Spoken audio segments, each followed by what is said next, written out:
खैलाम कार्य चाहिँ छैन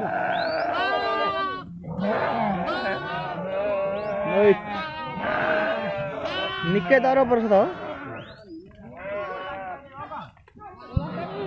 ए उस यहाँ लामो कान